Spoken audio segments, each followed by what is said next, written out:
Tonight we're doing some ground attack operations near Krasnodar to try and loosen up Red's grip on the two airports in the city. I'm the solo strike element in a flight of 3 tonight, flying a Harrier, call sign Ford 51. I'm being escorted by 2 F-18s flown by Acidic and Baron. Following my escorting Hornets, I get clearance from a Napa ATC, perform a short takeoff from runway 04, and then turn east for the 60-mile flight to the target area. ATC informs me that I'm clear of his control, so I tune into 253 and check in for AWACS advisories for any bandits that get too close. After getting the aircraft situated, I switch to the pre-briefed waypoint for the Krasnodar area and adjust course. Then I activate my IR Mavericks so they'll be ready to fly by the time that we arrive.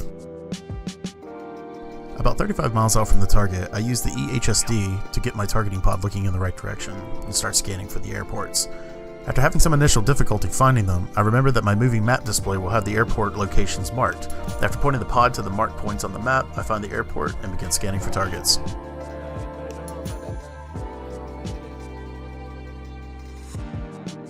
After finding the airport, I almost immediately spot an OSA hanging out on the west end of the runway. I circle out to the left to get a little distance between us, so I've got plenty of time to set up an attack that'll keep me relatively out of danger. On the way out, I activate my master arm, select air-to-ground master mode, and select the IR Maverick. Satisfied everything is in order, I roll back in, uncage the Maverick, and attack once I'm locked and in range. After the attack, I egress to the west and overhear that an SA-6 site just south of my position is giving my escort some trouble. For this flight, I've brought along 2 anti-radiation sidearms for self-defense, so I activate the seeker heads on them, and using my RWR as a guide, I turn south to search for the SAM sites.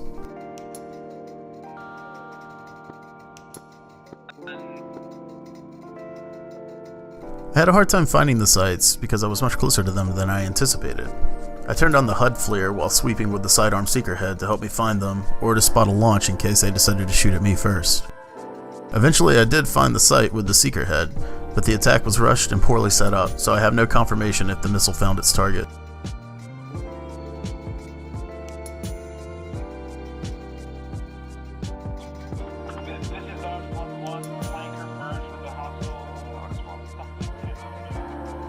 The attack on the second site didn't start much better. I had a difficult time judging the distance between me and the threats and ended up much closer than I wanted to be. Fortunately, a AAA site nearby started attacking my escorts, so this helped me frame in the target area, and I was able to engage the site a few moments later. I didn't confirm a hit with either shot, however the SA-6 sites were no longer harassing us, so at least I'd succeeded in suppressing them.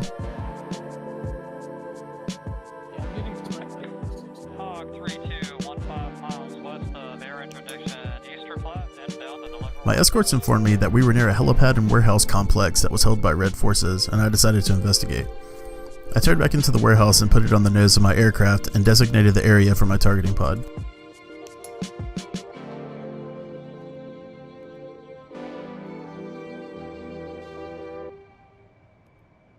A search of the area discovered AAA and short-range SAMs defending the warehouse, so with my 2 remaining Mavericks, I started to set up an attack on the AAA sitting on top of the warehouse.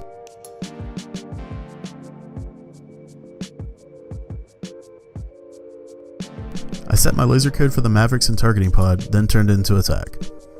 At about 10 miles out, I refined my targeting solution, uncaged the seeker on the Maverick, and it immediately found the spot. I waited until I was about 8 miles out, then fired.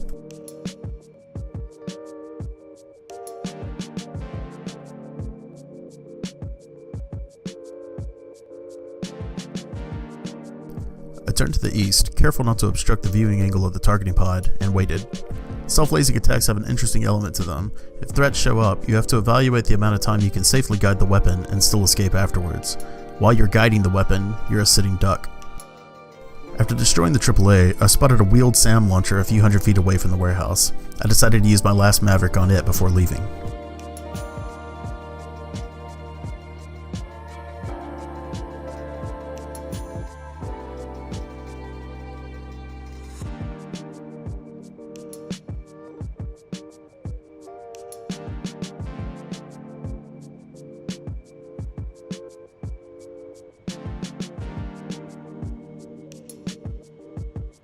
The seeker took a long time to find the spot, and I was inching closer to its engagement range. Finally, the seeker locked on about 6 miles out, and I attacked. It was about this time I noticed that I was in a pretty bad fuel situation, so I throttled back to a more efficient power setting and turned west for Anapa. I remembered that Anapa had a human controller working the tower tonight, and I figured he could give me a more efficient vector to the airport to get me on the ground quickly.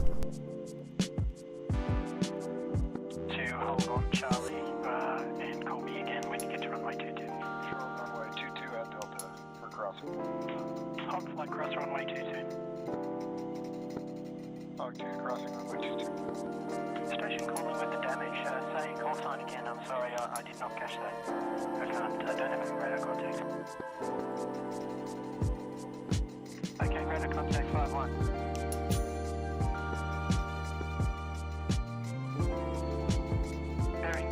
Flight bearing 264, 30 miles. Expected downwind for runway 04.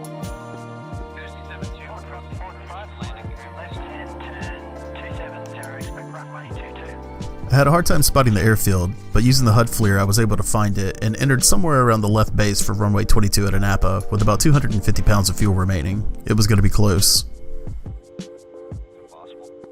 The approach was made more difficult by an A-10 who had just landed before me and was still on the active runway. At this point there was no way to go around. Thankfully he was able to expedite and my approach was clear. I had either miscalculated the approach or there was wind that the tower was unaware of, but I was well right of the ideal landing area of the runway. However, there was no time, so I made the best of it, turned the nozzles down to compensate for what was going to be a rough landing.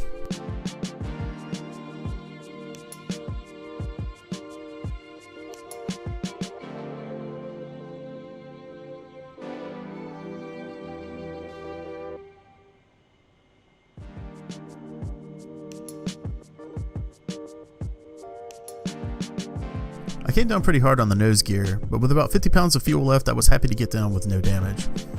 I thanked the tower for his help and signed off, pretty satisfied with the mission. Dropping a handful of air threats will make the follow-up operations for players trying to take the territory with their helos that much easier.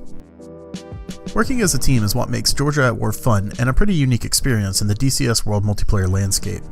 Being in communication with my escorts, the Anapa Tower, and AWACS ensured that things went pretty smoothly. I suffered no harassment from enemy cap, was able to protect my flight from SAMs I encountered, and mate it back safely on almost no fuel thanks to navigation assistance from the tower. If this sounds like a pretty good time to you, check out Hogget's Discord at discord.gg/Hogget. We're a noob-friendly flight sim community dedicated to reducing the learning curve to DCS World and helping new players ease into multiplayer without the intimidation factor of traditional online flight sim communities. Our servers and programming time are 100% funded by Hogget members through Patreon and Twitch, so if you're in Discord and see a member with a gold-colored name, drop a thanks their way as we wouldn't be able to do this without them.